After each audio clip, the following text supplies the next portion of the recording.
자, 오른쪽에 보면 이제 오늘 두 번째 강의가 이제 중보기도입니다. 자, 구하라라고 했는데, 자, 중보기도는 누굴 위해 기도하는 거예요? 내가 아니라 다른 사람들을 위해서 기도하는 것이죠. 자, 그래서 먼저 읽기 한번 읽어볼게요. 조지 뮬러는 시작.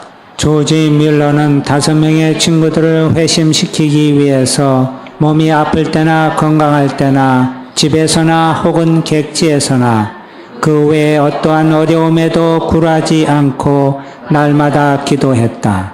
18개월이 지난 후에 그중 1명이 회심하게 되었다. 5년이 지난 후 또 1명이 회심하게 되었고 6년이 지난 후에 3번째 사람이 기독교에 들어왔다. 그런데 나머지 2사람은 그가 운명할 때까지 52년 동안이나 날마다 기도했지만 회심은 일어나지 않았다. 하지만 그 2사람 중에 한 사람은 뮬러의 장례식에 참석했다가 회심하게 되었고 나머지 한 사람도 그로부터 몇 년이 못 되어서 회심하여 주께로 돌아오게 되었다. 네, 심지어 죽어서까지도 그 기도는 응답을 받는다라고 하는 거예요. 그래서 하나님께서는 누구의 기도든 응답하신다라고 하는 그런 내용입니다. 중보기도. 자, 중보기도의 정의 보면 흔히 중보기도를 다른 사람을 위해서 하는 기도다라고 말을 합니다. 자, 그렇지만 다른 사람을 위해서 기도한다고 다 중보기도가 되는 것은 아닙니다라고 하는 거예요. 자, 중보기도란 한번 줄을 한번 쳐보세요. 자, 이런 정의는 굉장히 어려운 정의입니다. 이게 쉽지 않은 정의예요. 자, 중보자의 마음을 가지고 하나님과 다른 사람 사이에 무너진 데를 막아서서 책임지고 화해시키는 사람의 기도를 말합니다. 무슨 문제냐? 무슨 얘기냐면 기도의 대상 그 사람이 하나님과의 지금 온전한 관계에 있어요, 없어요? 없다는 거예요. 심지어는 기도할 만한 처지도, 기도할 만한 믿음도 없는 상태일 경우가 있다라고 하는 거예요. 근데 중요한 건 뭐냐면 이 사람과 하나님 사이에 깨어진 부분들을 회복시키기 위해서 어떻게 하는 거야? 그 사이에서 책임을 지는 거예요. 마치 예수님께서 우리와 하나님을 화해시키기 위해 그 가운데에 쓰셨던 것처럼 중보기도자는 바로 하나님과 멀어져 있는 그 사람과 하나님과의 회복되어지는 관계를 위해 그 사이에서 책임을 지고 서 있는 자의 모습이다라는 거죠. 그래서 단순하게 하나님 그 사람 잘 됐으면 좋겠습니다 라고 기도하는 정도가 아니라 굉장히 어떻게 보면 중책이라는 거예요. 무거운 직분이다 라고 하는 것입니다. 그래서 자, 이 때문에 한번 읽어볼게요. 시작. 이 때문에 중보기도에서 가장 중요한 것은 중보자의 마음을 가지는 것입니다. 중보자의 마음이란 하나님과 사람 사이에 참된 중보자 되신 예수님의 마음을 말합니다. 왜냐하면 중보자는 예수님의 역할을 감당하는 것이거든요. 그렇기 때문에 예수님의 역할을 감당한다라고 하는 것은 예수님의 마음이 없이는 그 일을 감당할 수 없다라고 하는 것입니다. 그래서 중보자는 어떤 마음을 가지고 기도하느냐라고 하는 것이 매우 중요해요. 사실 이렇게 나아가면 중보기도 되게 어렵겠네라고 미래에 겁을 먹을 수 있어요. 근데 중요한 건 뭐냐면 일단은 단계가 있습니다. 일단은 처음에는 일단 뭐부터 시작하느냐? 중보자의 마음이고 뭐고 좀 일단 내려놓고 일단은 다른 사람들을 위해서 기도해 보는 습관들을 이제 길러가는 것에서부터 시작되는 거예요. 그 가운데 우리가 준비해야 할 마음, 궁극적으로 가져야 할 마음이 뭐냐라고 하는 것을 지금 우리가 배우는 겁니다. 자, 우리를 위해 중보하신 예수님의 마음은 어떤 마음입니까? 첫 번째, 온유한 마음입니다. 온유한 마음. 자, 마태복음 11장 29절 같이 한번 읽어볼게요. 시작. 나는 마음이 온유하고 겸손하니 나의 멍에를 메고 내게 배우라. 그리하면 너희 마음이 쉼을 얻으리니. 자, 온유라라고 하는 단어를 사실은 여러 가지로 좀 해석할 수 있습니다. 근데 여기서 얘기하고 있는 이 온유라고 하는 단어는 어떤 의미로 좀 어떤 의미로 좀 설명하고 있느냐? 온유한 마음이란 자아가 없어진 상태를 말합니다. 라고 나와 있어요. 자, 이 자아라고 하는 것이 사실 어떻게 보면 알 듯도 하면서 모르는 게 또 자아예요. 자아가 뭐냐? 나잖아요. 나 자신. 근데 이게 뭘 얘기하는 거냐? 그냥 간단하게 제가 설명을 드리면 욕심입니다. 욕심. 다시 말하면 온유한 마음이다. 어떻게 보면 중보 기도할 때 가장 필요한 마음은 욕심이 없는 마음이에요. 그래서 예수님은 모든 것을 자기 뜻대로가 아니라 하나님 뜻대로 기도하신 분입니다. 이 얘기는 자기 욕심대로 기도하신 것이 아니라 하나님 뜻대로 기도하셨다라고 하는 거예요. 그래서 제가 정말로 여러분들이 거룩한 삶을 살기 원하신다라고 한다면, 진짜 신앙을 갖기 원하신다라고 한다면 중보 기도를 하십시오. 다른 사람들을 위해 기도하십시오. 왜냐하면요, 제가 나름대로 가지고 있는 중보 기도의 정의가 뭐냐면, 중보 기도는 내 마음과 영혼을 깨끗하게 하는 목욕과 같은 것입니다. 중보 기도는 내 마음과 영혼을 깨끗하게 하는 목욕과 같습니다. 왜냐하면 중보 기도는 절대 내 욕심을 가지고서는 될 수 있는 기도가 아니에요. 근데 다른 사람을 위해 기도한다라고 하는 것에서부터 시작할 때 절대 욕심이 있으면 기도가 안 돼요. 결국은 중보 기도는 무슨 훈련이냐? 욕심을 내려놓는 훈련이에요. 근데 모든 죄의 시작은 어디서부터 시작돼요? 욕심에서부터 시작해요. 욕심이 잉태하여 죄를 낳고. 그러니까 모든 죄의 원인은 욕심이에요. 욕심이에요. 그러니까 욕심만 내려놓으면요, 진짜 여러분들 성도다운 삶이 됩니다. 근데 진짜 그런 삶을 살기 원한다라고 한다면 다른 사람을 위해서 기도하십시오. 자, 욕심이 무엇이냐? 제가 간단히 설명을 드릴게요.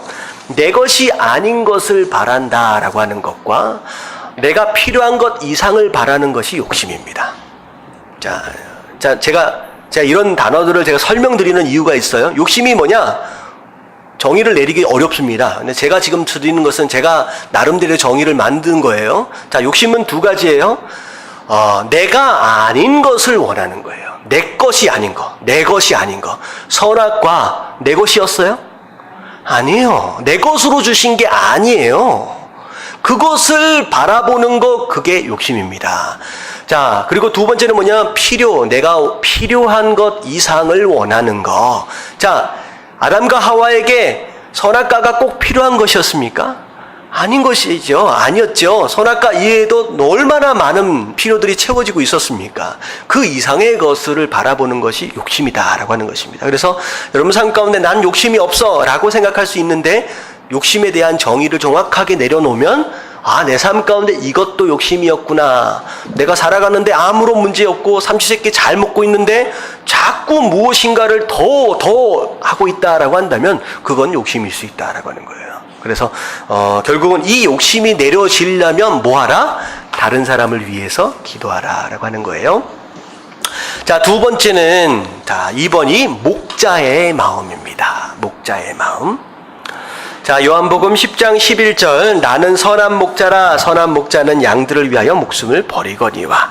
결국은 목자의 마음은 어떤 마음이냐?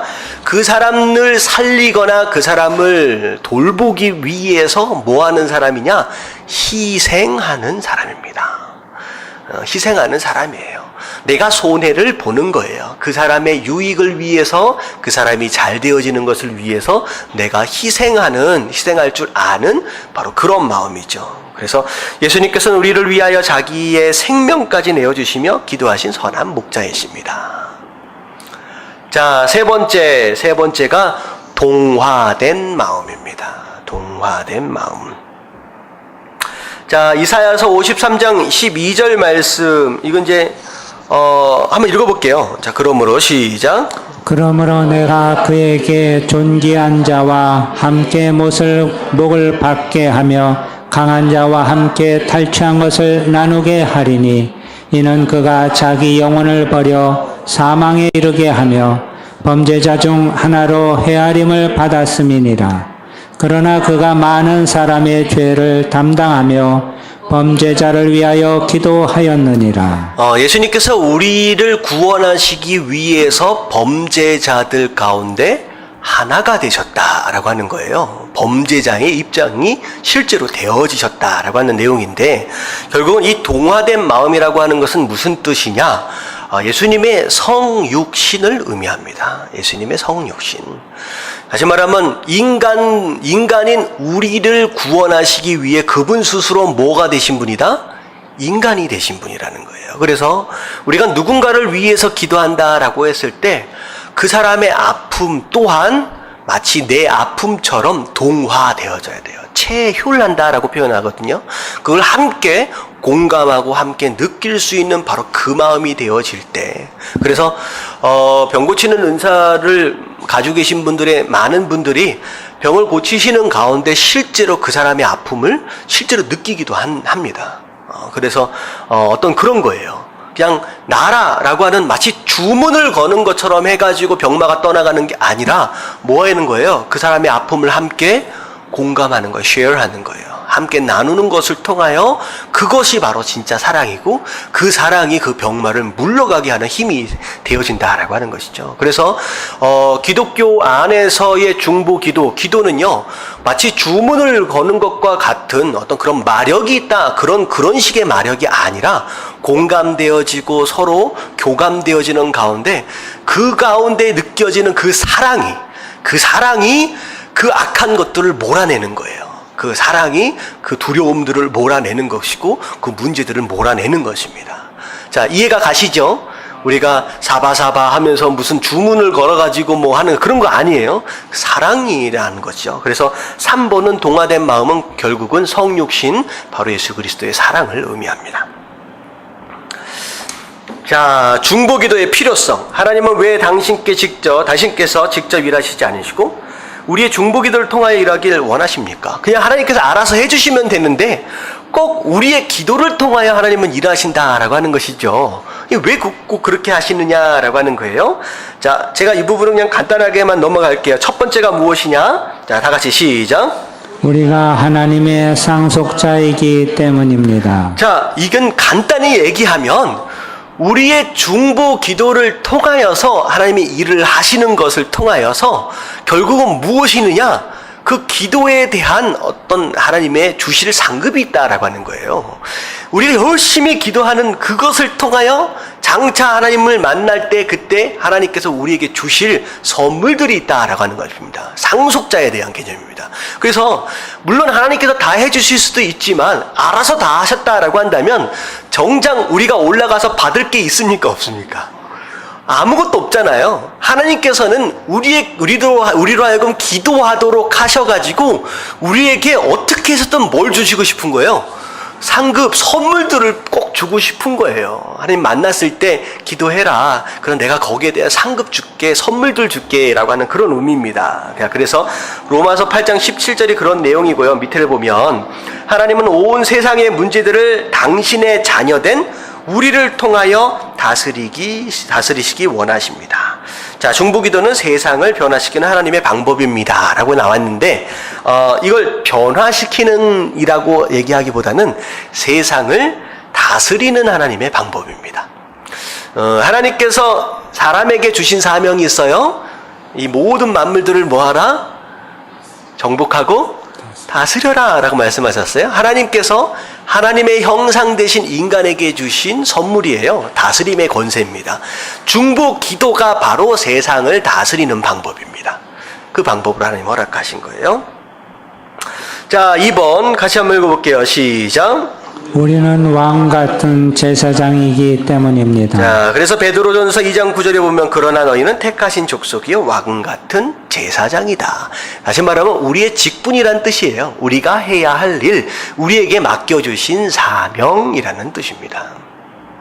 하나님은 세상의 모든 영혼들을 정치인이나 재력가가 아닌 왕 대신 하나님의 제사장인 우리에게 맡기셨습니다. 중보기도는 영혼을 구원하는 가장 능력 있는 도구입니다.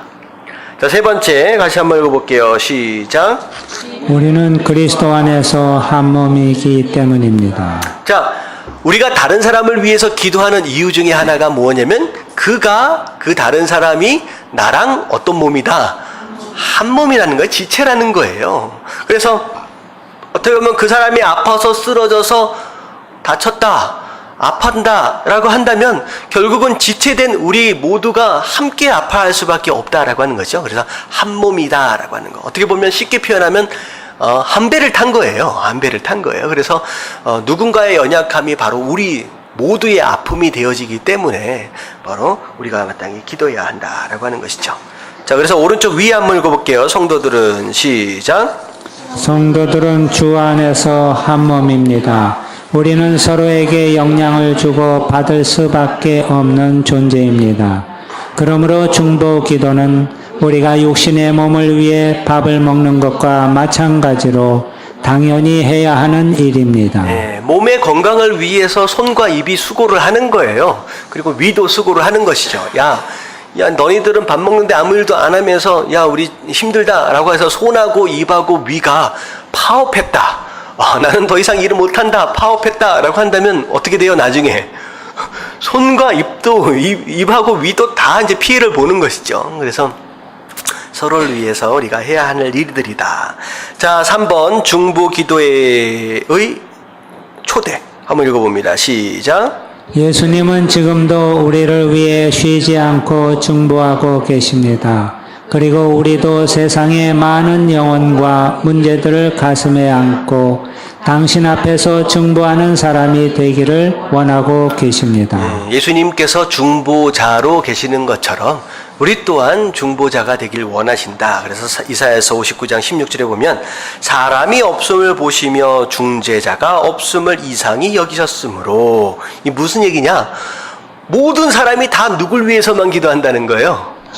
자기만을 위해서 기도한다는 거예요. 내 가족만을 위해서만 기도한다. 그러니까 다른 사람을 위해서 기도하는 사람들이 많지 않다라고 하는 것이죠. 근데 이 얘기는 뭐냐면 사람도 찾으시고 중재자도 찾고 계신다는 거예요. 없다라고 하는 것은 무엇을 통하여 없는 것을 발견한 거예요. 찾아보셨더니 그런 사람이 없구나라고 하는 얘기거든요. 결국은 하나님께서 이 땅에서 찾고 계시는 사명자 중에 하나 사람이 누구냐? 중보하는 사람들입니다.